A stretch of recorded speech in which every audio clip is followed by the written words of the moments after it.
안녕하세요. 다윤맘 준입니다. 오늘 영상의 제목은 토익 만점자가 알려주는 100% 성공하는 토익 파트 7 토익 독해 공부법입니다. 지난번 영상에서 제가 토익 만점 받은 비법을 알려드렸는데요. 오늘 영상 이후에 토익 파트 1, 2, 3, 4 그리고 5, 6까지 3가지 영상을 더 올릴 예정이니까 구독하기 꼭 눌러서 다음 영상 기다려주세요. 그럼 오늘 영상 시작해보도록 하겠습니다. 자, 그럼 이제부터 토익 만점자가 알려주는 100% 성공하는 토익 파트 7 공부법 시작해보겠습니다. 처음에 목차를 먼저 준비해봤어요. 첫 번째 비법은 시간 재고 풀기, 두 번째는 고유명사 동그라미 치기, 세 번째는 뒤에서부터 풀기, 네 번째는 문제부터 읽기, 다섯 번째 모르는 단어 밑줄 긋기. 이 5가지에 대해서 좀 더 자세히 말씀드릴 거고요. 여기 골뱅이 표시가 어떤 의미냐면 빨간색은 실제 시험 칠 때 이렇게 하시면 되는 거고 파란색은 혼자 공부할 때 하시면 되는 거예요. 그래서 마지막에 있는 모르는 단어의 밑줄 긋기는 시험 칠 때는 굳이 그렇게 안 해도 되고요. 혼자 공부할 때만 그렇게 해주시면 될 것 같아요. 자, 첫 번째, 시간 재고 풀기. 토익 파트 7에서 시간을 재고 문제를 푸는 건 가장 중요한 키포인트인데요. 자, 어떻게 풀면 되냐면 첫 번째, 한 문제당 1분을 잡고 푸는데요. 그게 무슨 말이냐면 한 지문이 있고 문제가 5개가 있다면 5개 문제 곱하기 1분 해서 그러면 5분이 나오죠. 그래서 지문을 읽고 문제 푸는 시간을 총 5분을 잡고 그 문제를 푸시면 됩니다. 제가 조금 이따가 문제집 보면서 더 자세히 설명드리도록 할게요. 두 번째, 시간 안에 못 푼 문제는 일단 찍고 넘어가고 별표 표시하기. 말 그대로 시간 안에 문제를 다 못 풀 경우에는 못 푼 문제를 일단 뭐라도 찍고 넘어간 다음에 별표 표시해놓고 나중에 시간이 남으면 다시 돌아와서 풀어보는 게 훨씬 좋아요. 그래서 모르는 문제나 시간이 부족해서 못 푸는 문제는 절대 잡고 있지 마시고 일단 찍고 넘어가세요. 그리고 세 번째, 반드시 제한 시간 지키기. 제한 시간 지키기는 진짜 중요해요. 시간 재고 풀기에서 핵심이 제한 시간을 지키는 건데요. 내가 5분을 잡았으면 5분 안에 무조건 다 풀어야 되고 못 풀더라도 찍고 넘어가야 되고 그 시간을 넘겨서 그 문제를 계속 풀고 있으면 절대 안 됩니다. 아시겠죠? 자, 반드시 제한 시간을 지켜주세요. 그래서 시간 재고 풀기의 중요도는 별 3개입니다. 가장 중요합니다. 독해 문제 풀 때 가장 핵심은 시간을 재고 푸는 거예요. 시간 재고 풀고 그 제한 시간을 반드시 지키도록 하세요, 여러분. 다음은 고유명사의 동그라미 치기인데요. 독해 지문을 풀다 보면 고유명사가 엄청 많이 나와요.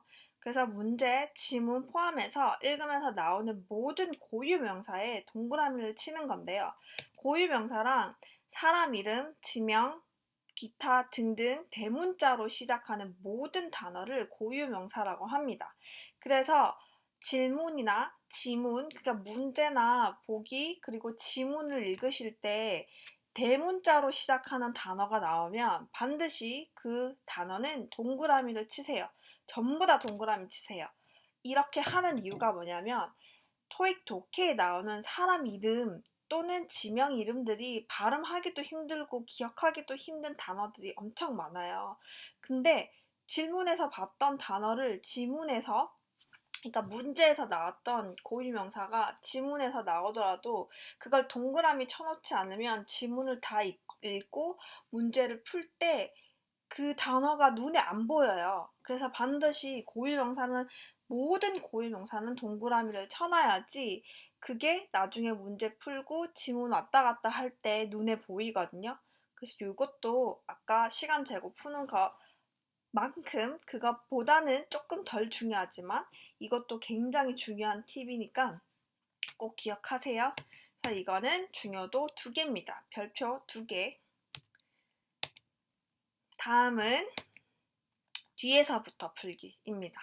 이게 무슨 말이냐면 토익은 일단 LC부터 시작을 하죠. 그리고 LC가 끝나자마자 RC로 넘어가라고 하는데 보통 사람들이 RC로 넘어가면 파트 5부터 문제를 풀기 시작해요.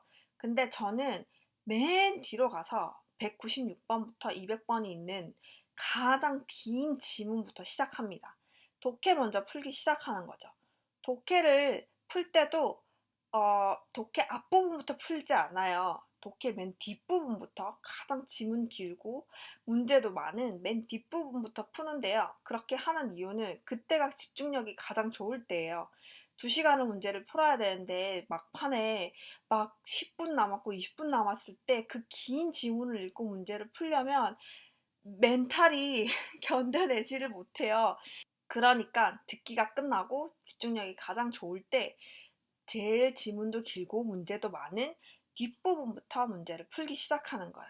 그리고 남은 시간이 5분이나 10분밖에 없는데 마음이 급하잖아요. 그때 독해를 풀면 잘 안 풀리지만 파트 5나 6는 지문이 짧고 답을 빨리 고를 수 있기 때문에 그 짧은 시간에도 금방 많이 풀 수 있거든요. 그렇기 때문에 막판에 남은 시간을 잘 활용하려면 독해 맨 뒤에서부터 앞으로 오면서 문제를 푸는 거를 추천합니다. 그래서 순서는 파트 7 맨 뒤에서부터 앞으로, 그리고 6 풀고 마지막에 파트 5를 푸는 순서대로 문제를 풀어보세요. 뒤에서부터 문제 풀기의 중요도는 별표 1개를 줬습니다. 그리고 다음은 문제부터 읽기인데요. 문제를 먼저 읽고 지문을 읽으셔야 됩니다. 그래서 문제 먼저 읽으면서 중요한 키워드, 고유명사 포함해서요. 키워드에 동그라미를 하시고요.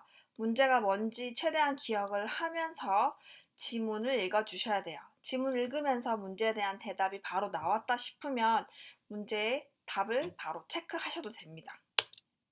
그래서 문제 보기는 읽지 마세요. 보기는 읽는 거는 시간이 너무 부족하기 때문에 보기는 읽지 않아도 됩니다.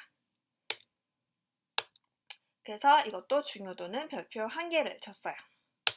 마지막으로 모르는 단어 밑줄 긋기인데요. 이거는 실제 시험 칠 때는 그렇게 안 하셔도 되고 공부할 때만 이렇게 하시면 되는데요. 시험 칠 때는 안 해도 됩니다. 그리고 공부하면서 모르는 단어가 나오면 거기서 멈추지 마세요.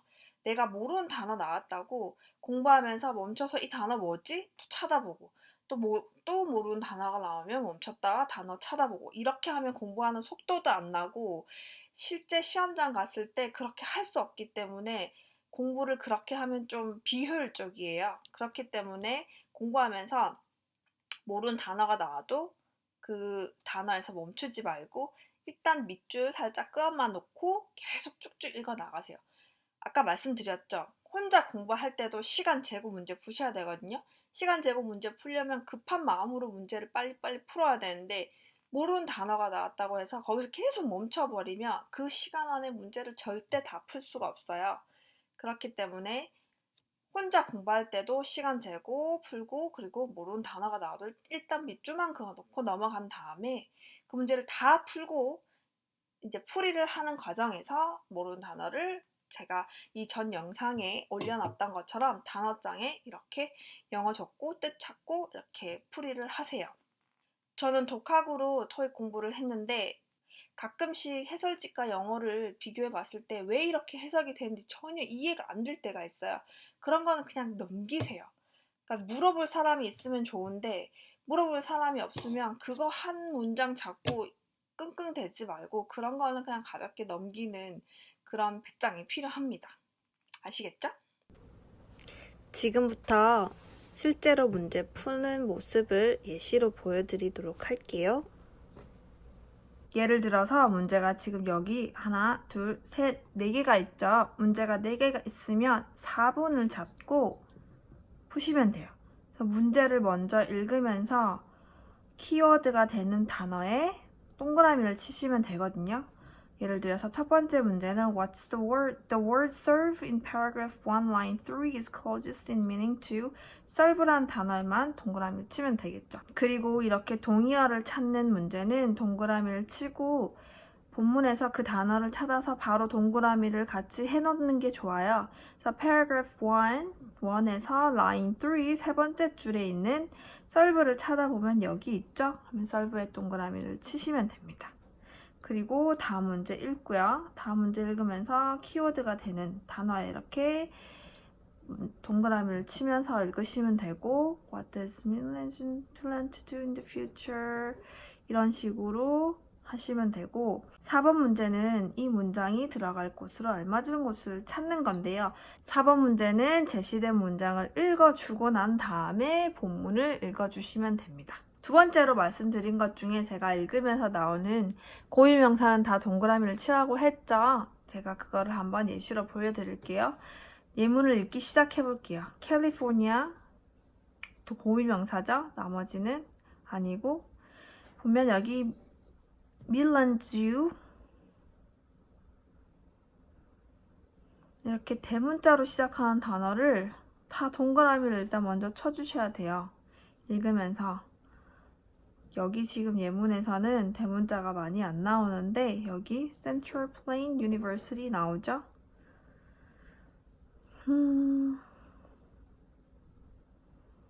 여기 또 매니저 누구 이름 나오고요. 이런 식으로 대문자가 보이면 읽으면서 다 동그라미를 쳐주시면 됩니다. 그리고 혼자 공부할 때는 모르는 단어에 밑줄을 그으라고 했잖아요. 그래서 예를 들어서 내가 지금 혼자 공부하고 있다고 칠 때 고유명사에는 동그라미를 치고 내가 모르는 단어 이런 데는 그냥 밑줄을 긋고 그냥 계속 쭉쭉 읽어 나가시면 돼요. 이해가 되시나요? 오늘 영상은 여기까지고요. 더 궁금하신 점이 있으시면 구독하기와 좋아요 눌러주시고 댓글 달아주시면 제가 성실히 답변해드리도록 하겠습니다. 시청해주셔서 감사합니다.